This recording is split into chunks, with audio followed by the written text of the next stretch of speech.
Então aconteceu que no segundo 1023º ano do governo do Jonas, o Membronita pensou, e estando a ponderar, sua mente se iluminou e pôde ver claramente.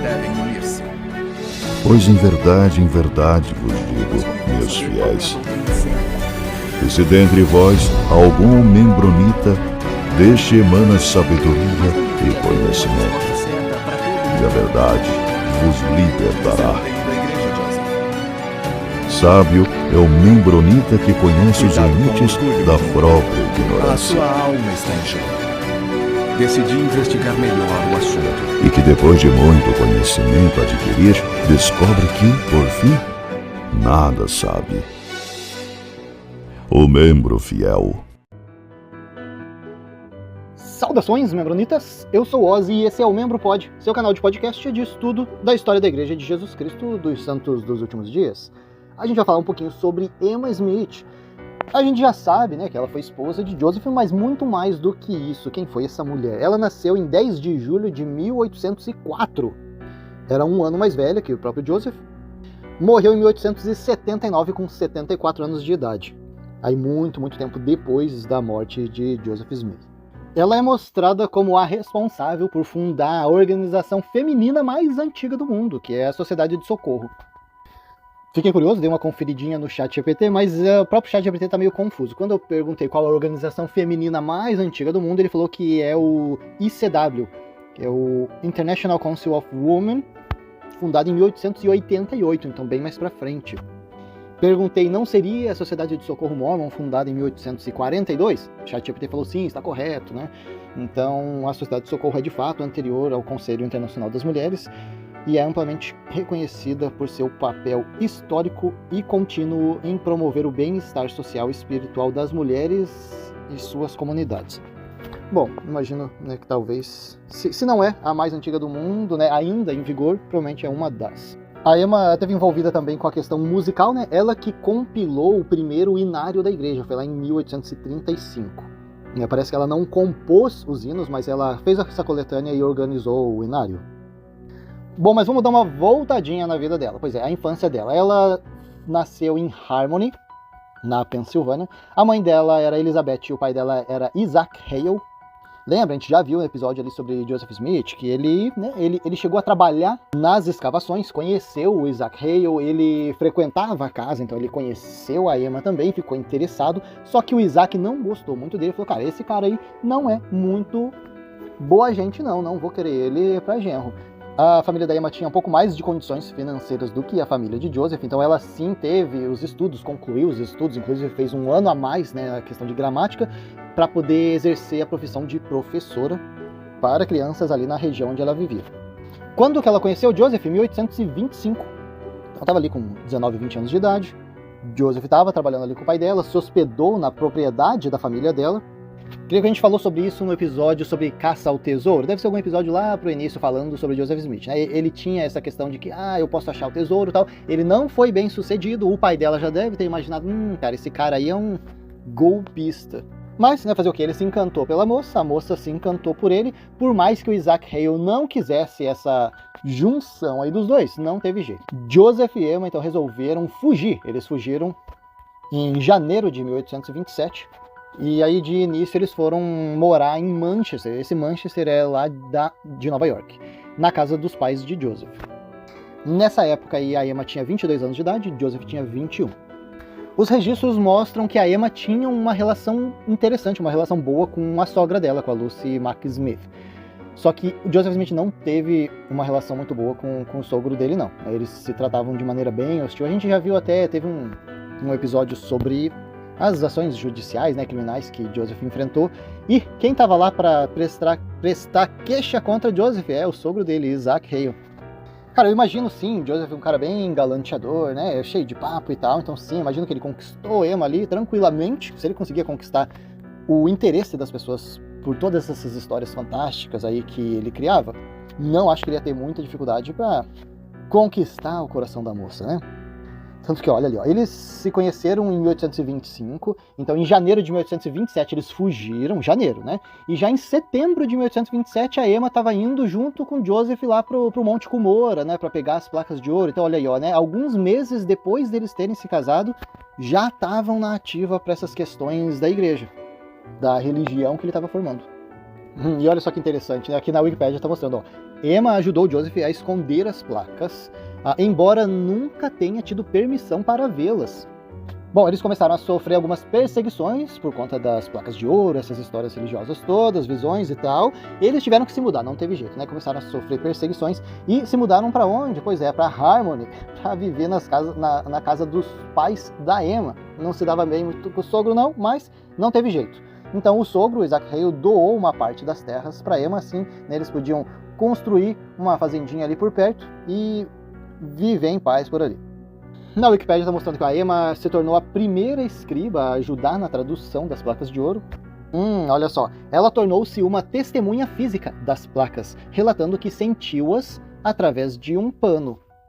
Cara, essa história de que não podiam ver as placas, cara, me poupa, né? Cara, me diga qual é o interesse de Deus de que as pessoas não vejam as placas. Tudo bem, né? Tipo, pessoas aleatórias vão querer ver e roubar por causa do ouro. Cara, por que Emma? Por que os outros escribas não podiam ver as placas? Elas eram celestializadas? Como é que é? Cara, nossa, se não tem red flag atrás de red flag... Bom, então Emma ajudava aí na tradução, inclusive ela falou ali numa entrevista que ela teve com o filho dela, Joseph Smith III, e ela falou assim, ao escrever para seu pai, que estava longe, eu escrevia frequentemente, dia após dia, muitas vezes sentada à mesa por perto, e ele sentado, com o rosto enterrado em seu chapéu e ditando, hora após hora. Em junho de 1828, ela deu à luz o primeiro filho dela, chamado Alvin, mas ele acabou não sobrevivendo, né? Morreu algumas horas após o parto.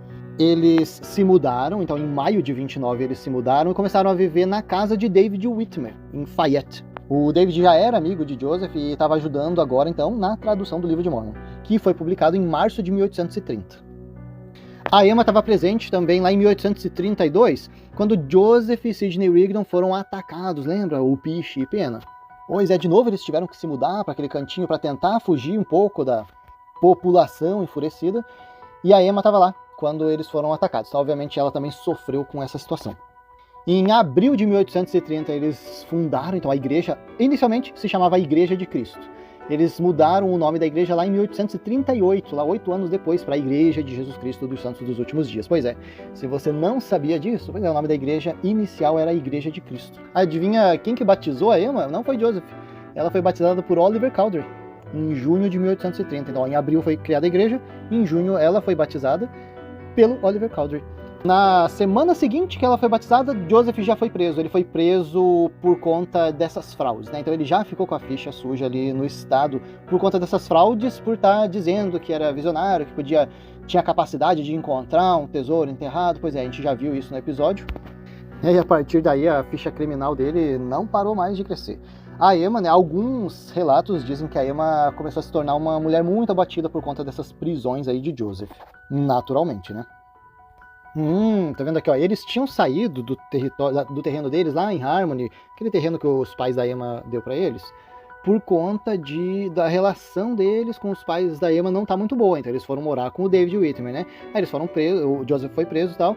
Aí depois que Joseph foi liberado da prisão, eles voltaram pra Harmony pra, né, voltar a viver ali na casinha onde eles tinham. Mas a relação deles com os pais da Emma acabou se agravando, piorou, então eles tiveram que voltar a ir morar com os membros da igreja, pois é. Eles moraram então com a família Whitmer, em Fayette, depois eles moraram com Newell Whitney, que era em Kirtland, e depois foram morar numa casinha na fazenda de Isaac Morley. Foi nessa fazenda que ela deu à luz a gêmeos, que acabaram morrendo horas depois. Vamos dar uma olhadinha aqui, 1831. No mesmo dia que a Emma deu à luz a esses gêmeos que acabaram falecendo, teve uma mulher chamada Clap Murdoch, que era uma membro da igreja, que deu à luz a gêmeos, e a mãe morreu, deixando os gêmeos, né, sem mãe. Então acabou que o pai daqueles gêmeos, o John Murdoch, entregou esses gêmeos para Emma e Joseph.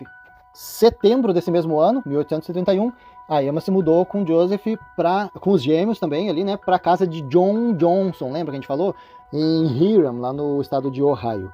Foi lá que eles sofreram o ataque, né, de Piche e Pena. Bom, segundo o Mark McKiernan, no livro Voice of One Crying in the Wilderness. Ele relata que nessa hora que foram puxar Joseph para fora da casa, Joseph e Sidney Rigdon, para jogar piche e pena neles, a Emma ficou ali com os gêmeos na cama e ela sofreu uma tentativa de... tentaram fazer alguma coisa com ela ali. Eu não tinha ouvido falar sobre isso ainda, inclusive ameaçaram ela de morte. Nesse alvoroço todo, um bebê acabou caindo no chão, e essa criança acabou morrendo 5 dias depois desse evento. Em novembro desse mesmo ano, 1832, ela deu à luz um filho chamado Joseph Smith III, em Kirtland. Ele, na época, era chamado de Young Joseph. Bom, aí a história a gente já sabe, né? Joseph foi bastante perseguido, a igreja foi bastante perseguida, né? 1836, 38, 39, 44... E a gente tem que sempre lembrar que tinha essa figura que era a Emma com os filhos ali sempre lidando, né? Joseph estava sendo preso, Joseph estava sempre nos corres dele, a Emma estava sempre lá. Passou por dificuldades financeiras, estava sempre se estressando aí com o comportamento polígamo de Joseph Smith. E lembrando também, né, que quando Joseph faleceu em 1844, a Emma estava grávida. Pois é, ela teve o último bebê dela, David Hiram Smith, em novembro de 1844, imagina? Joseph tinha falecido em junho. Bom, a partir daí, se você achou que a vida da Emma ia ficar mais tranquila, não ficou tão tranquila assim, não. Com a morte de Joseph Smith, ele, além de ser o presidente da igreja Mormon, ele também era o administrador financeiro dessa organização. E o que acontece é que Joseph, ele não tinha, vamos dizer assim, bens materiais, posses, propriedades, no nome dele, porque basicamente ele não trabalhava para poder juntar a grana dele pessoal, própria. Basicamente, era tudo misturado com o negócio da igreja, sabe? Então, toda a propriedade que era de Joseph Smith estava no nome da igreja, né? Porque basicamente o negócio dele, né? O trabalho da vida dele era a igreja. Então, com a morte de Joseph Smith, quem assumisse aí o controle dessa organização financeira que é a Igreja Sud, ia ter as posses, por exemplo, da casa deles, de tudo. Então, onde é que a Emma ia ficar nisso? E como se não bastasse, assim, além deles não terem posses, né, no nome deles, da família Smith, eles tinham dívidas. Então, né, a Emma não ficou numa boa situação, não. Nem a igreja, né? A própria igreja ficou sem um sucessor claro. Ninguém estava esperando. O que a gente vai fazer? O sucessor ia ser o Hiram. Morreu junto, e agora? Você quer um pouco mais de detalhes sobre essa época? Assiste lá nosso episódio sobre a crise de sucessão.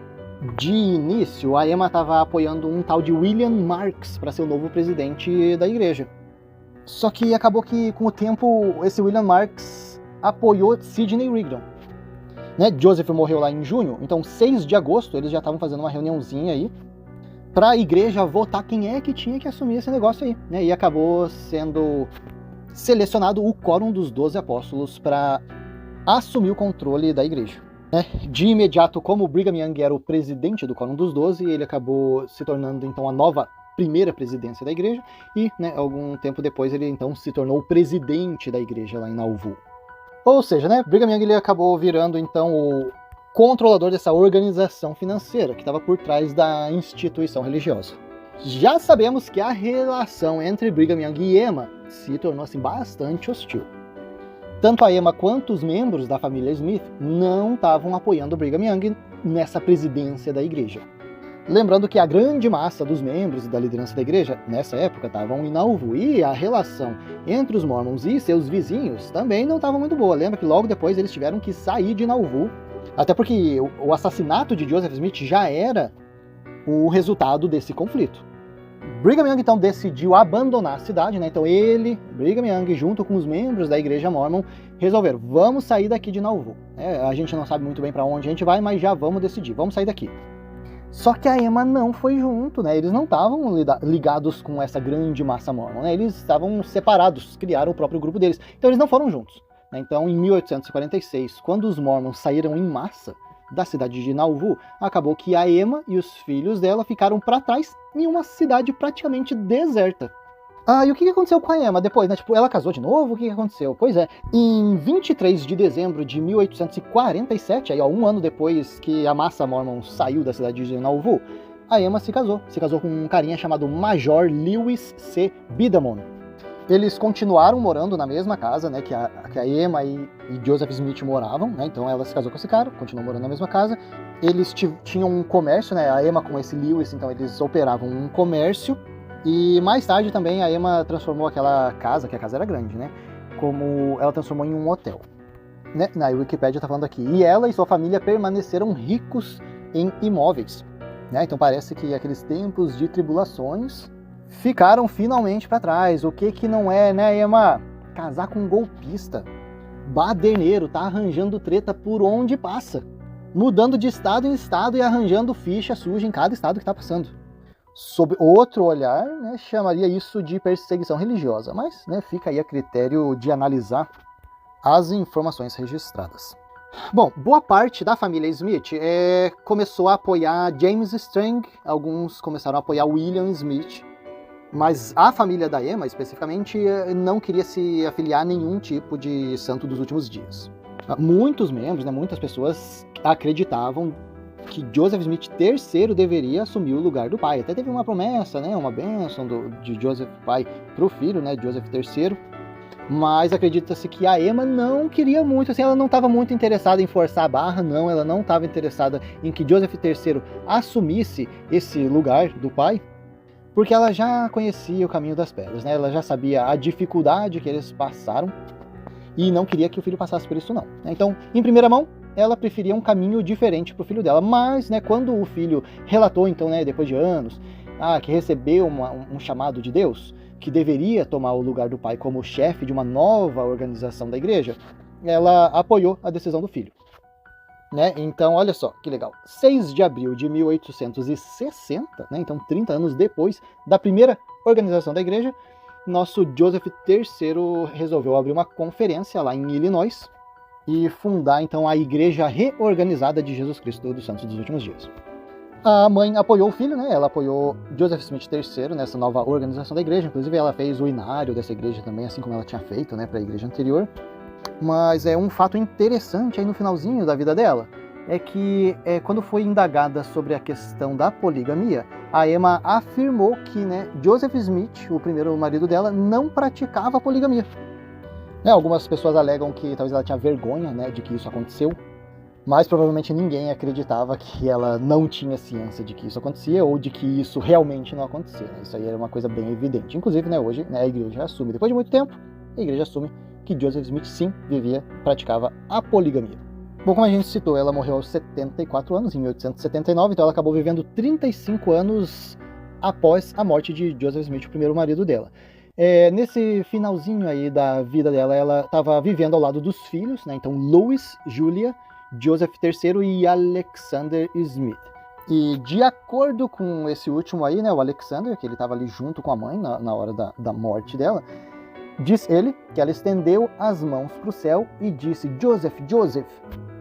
E em seguida caiu para trás nos braços de Alexander, juntou as mãos no peito e faleceu. Uma enfermeira da Emma, olha só, tinha até enfermeira, a Elizabeth Revel, ela afirmou que alguns dias antes da morte da Emma, a Emma estava relatando para ela um sonho que teve com Joseph. Nesse sonho, ela conta que Joseph aparecia para Emma e dizia: Emma, venha comigo. É tempo para que você venha comigo. Então, no sonho, a Emma vestiu o chale, colocou o chapéu e seguia Joseph para uma mansão bem bonita, bem estruturada, onde eles se encontravam com todos os filhos. Olha, eu não tinha ouvido essa história ainda. Eu acho pouco provável que isso tenha acontecido, né? Analisando aqui, a Wikipédia não está me mostrando a fonte, sabe? Eu estava procurando saber qual é a fonte, onde é que essa Elizabeth Revel citou isso e quando, né? Se a Elizabeth Revel citou isso antes da morte, o que eu acho pouco provável, eu levaria um tanto em conta essa situação. Mas, né, acredito que não foi assim que aconteceu. História contada depois, né, depois do evento principal, eu acho um tanto, às vezes, tendenciosas. Né, por exemplo, a gente pode ver a veracidade de algumas informações com o exemplo dessa situação da poligamia. Então, a Linda King Newell é uma historiadora, escritora, ela é autora de vários livros sobre a história da igreja, né? E ela fez algumas afirmações da coleta, né, de referências históricas que ela fez, de que a Emma testemunhou vários casamentos plurais de Joseph Smith. Só que ao longo da vida da Emma, ela publicamente negou várias vezes o conhecimento de que Joseph tenha se envolvido nessa prática de poligamia. Então ela negou, sempre negou. E até o leito de morte dela, né, a Emma negava que essa prática tinha ocorrido, né, com Joseph Smith. Por exemplo, a Emma afirmou que a primeira vez que ela tomou conhecimento de uma suposta revelação de Joseph sobre a poligamia e os Mormons, ela ficou sabendo disso lá em 1853, olha só, anos depois da morte de Joseph, por um livro que o Orson Pratt escreveu, que é o The Seer. Tanto que, né, o super trunfo aí da Emma na nova religião do Joseph Smith III era a questão da poligamia, né, que eles eram contra a poligamia. Então, os Mormons, os membros da igreja que eram contra essa prática, eles acabavam saindo da igreja de Brigham Young, né, ou de James Strang, e eles começavam a se unir à igreja da Emma, então. Então, obviamente, ela precisava negar, né? Então, com essa questão de que a poligamia está errada, a Emma está afirmando, está errada a poligamia. Ela precisa também afirmar que não, Joseph nunca praticou isso, e esse negócio aí de que teve revelação sobre poligamia, não teve não. Né? Então, nessa nova igreja da Emma, né, ou do Joseph Smith III, os historiadores dessa igreja, eles tentavam provar que essa suposta prática aí da poligamia teve origem lá com o Brigham Young, né? Mas, enfim, eles não têm muito sucesso porque realmente a gente tem bastante registro de que não foi Joseph Smith que começou essa história toda aí. Bom, partindo ali para um outro site, Mormon Curtain, tem um texto traduzido, adaptado de Steve Benson, né? O título é O Profeta Paranoico e Polígamo Joseph diz que sua esposa, filha do inferno, Emma, envenenou seu café. Que história é essa? Bom, Joseph chegou com essa ideia, né, de que Deus ordenou a poligamia com o anjo com a espada flamejante. Meio que, cara, tava muito difícil dessa história colar pra cima da Emma, ela não tava aceitando essa ideia, não. Então, essa ideia aí da poligamia acabou causando muito problema pro Joseph Smith, inclusive, né, causou a morte dele. Então, nesse livro da Linda, né, a Linda Newell, em conjunto com Valen Avery, o livro é Mormon Enigma, Emma Hale Smith. Eles contam nesse livro sobre esse episódio. Vamos pegar um trechinho aqui. Embora a tentativa de Emma a aceitar o casamento plural trouxesse uma paz temporária para a família Smith, nem Emma se decidiu, nem a paz durou por muito tempo. Emily Partridge comentou que Joseph andava pela casa com as mãos cruzadas para trás, né, a maneira como ele colocava suas mãos quando sua mente estava profundamente perturbada. Seu rosto mostrando que ele estava pesado com algum fardo terrível. A tensão na sua vida privada, juntamente com as ameaças de saqueadores e as dissensões dentro da igreja e da comunidade, começaram a afetar a saúde de Joseph. No domingo, 5 de novembro, Joseph sentiu-se subitamente doente e vomitou com tanta força que deslocou o maxilar e expeliu sangue fresco. Cara, que vômito foi esse, hein? Seu autodiagnóstico foi que ele tinha todos os sintomas de envenenamento, mas à noite ele estava bem o suficiente para participar de uma reunião do Conselho de Investidura no quarto sob a loja de tijolos vermelhos. Deve ser a loja maçom. Segundo a literatura médica atual, nenhum veneno disponível em 1844 seria cáustico o suficiente para fazer jorrar sangue do estômago logo após a sua ingestão, como os sintomas apresentados por Joseph, e ainda ser tão ineficaz para permitir que a vítima voltasse ao exercício de suas atividades normais dentro de poucas horas. Né? Então Joseph achou que ele tinha sido envenenado, porque foi intenso, né? Mas, né, analisando hoje, a gente, né, vê que, né, não era possível que fosse veneno. Então, mas vamos continuar. 22 anos mais tarde, Brigham Young descreveu um conselho secreto no qual ele disse que Joseph acusou Emma de intoxicação e mandou-a negá-lo se pudesse.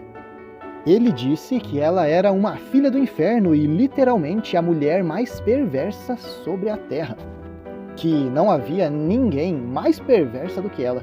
Ele perguntou a ela onde ela conseguira o veneno e como ela o colocou em sua xícara de café. Joseph disse: "Você conseguiu esse veneno assim e assado e eu bebi, mas você não pode me matar." Quando o veneno entrou em seu estômago, ele foi até a porta e jogou-o fora. Ele falou com Emma naquele conselho de uma forma muito severa e ela nunca disse uma palavra em sua defesa. Tenho testemunhas ao meu lado que podem testificar do que estou dizendo é verdade. Ela tentou matá-lo 2 vezes. Então é daí que veio essa história. Eu já tinha ouvido essa história, não sabia muito bem de onde. Tá, bom, veio da boca de Brigham Young. Então, assim, teve a Partridge, né, que morava junto com eles e presenciou ali que Joseph estava meio passando mal. E tem o Brigham Young falando isso, né, falando toda essa história.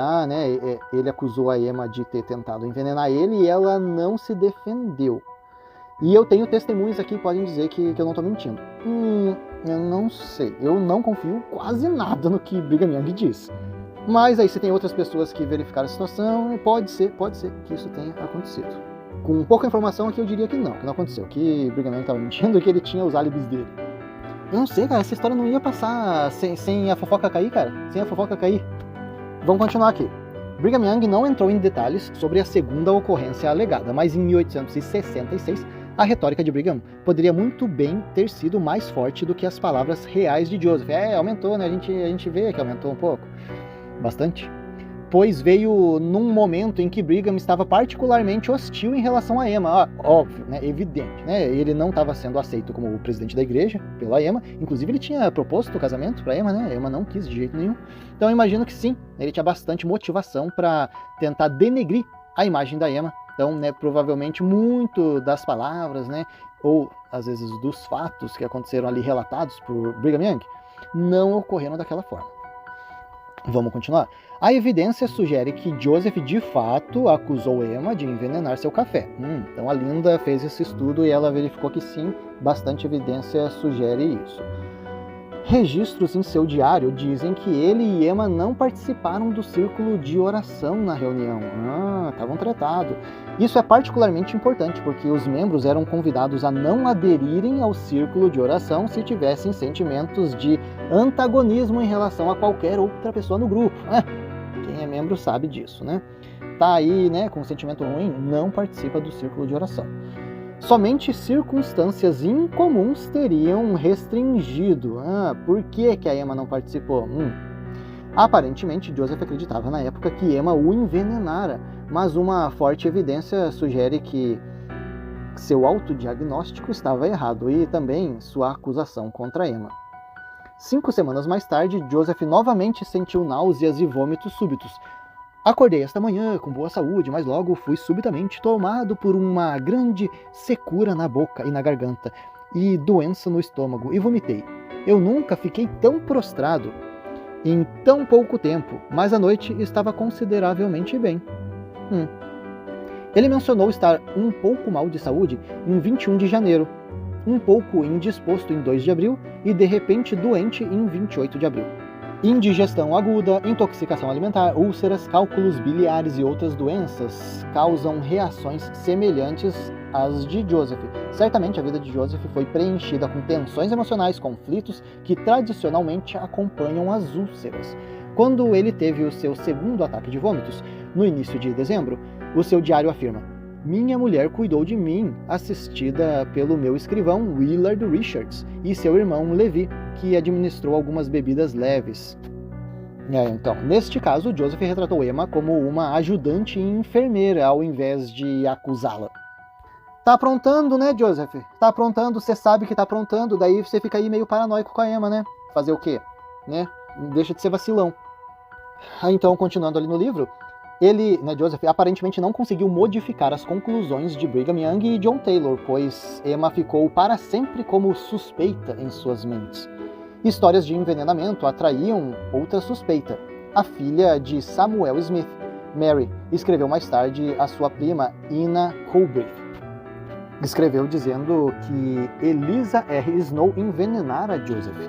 Ela disse que enquanto Eliza residia na casa de seu tio, Joseph, Emma preparou para Joseph uma xícara de café e Eliza derramou algo nela, olha só. E então Joseph bebeu e vomitou. Eliza não vivia na casa havia quase 1 ano. Essas historinhas aí. Uma das esposas plurais de Joseph era Desdemona Wadsworth Fulmer. Ela se casou com Joseph, quem casou ela com Joseph foi o Brigham Young. Ela fez uma autobiografia, com toda a vida dela, em 1868. E ela relatou um sonho bizarro que ela teve na época. Cara, esses sonhos muitas vezes é motivado simplesmente pelo medo, por alguns acontecimentos, alguns rumores, acaba aí se mesclando na mente. Ainda mais com as histórias aí de que Emma tinha envenenado o café de Joseph, quem que envenenou quem, Então essa Desdemona falou ali na autobiografia dela. Ela falou assim: na origem da poligamia, eu tive um sonho de que a Emma iria me envenenar. No sonho eu disse ao irmão Joseph e ele me disse que era verdade, que ela o faria se ela pudesse. Então talvez essa história aí da Desdemona pode ter influenciado também a Emily Partridge, né, que ela era casada com Joseph e morava lá, que a Emily Partridge escreveu assim: havia momentos, um em especial, que eu temi muito pela minha vida. Então a Linda continua aí no livro, era muito mais provável que ela, né, a Emily, temesse que Emma fizesse algo contra ela, mas a circulação de histórias de envenenamento deu uma origem à apreensão e desconfiança direcionadas contra Emma. Num discurso lá em 1863, Brigham Young ele estava ainda falando sobre essa história aí paranoica sobre a Emma. Vamos ver o que ele disse. Nos dias de Joseph, Emma tentou tirar a mim, tirar a Heber de Grant, tirar o Willard Richard e os 12 apóstolos da igreja, e tentou destruir toda a igreja, eu sei disso. Joseph mesmo testificou diante do elevado céu mais de uma vez que ela tinha administrado veneno a ele. Há homens e mulheres hoje presentes que podem testemunhar o inferno nunca esteve tão envolto em qualquer ser humano como está nela. Ela deu-lhe uma dose muito grande e ele vomitou, mas foi salvo pela fé. Isso foi dito na Conferência Geral de 7 de outubro de 1863. Eita, Brigham Young. Feio, né? Parece que é comportamento do cara que foi rejeitado e tem que ficar falando mal. Cara, deixa a Emma no canto dela. É interessante que quando os historiadores fazem essa coleta de informação, eles conseguem linkar muita coisa, né? Por exemplo, na mesma época, teve um outro carinha da igreja chamado Charles Lowell Walker, escreveu no diário dele ali da época. O irmão Snow relatou que quando Emma, a primeira esposa de Joseph, ouviu sobre a revelação da poligamia, ela perseguiu Joseph e tentou envenená-lo, mas ele foi protegido pelo poder de Deus.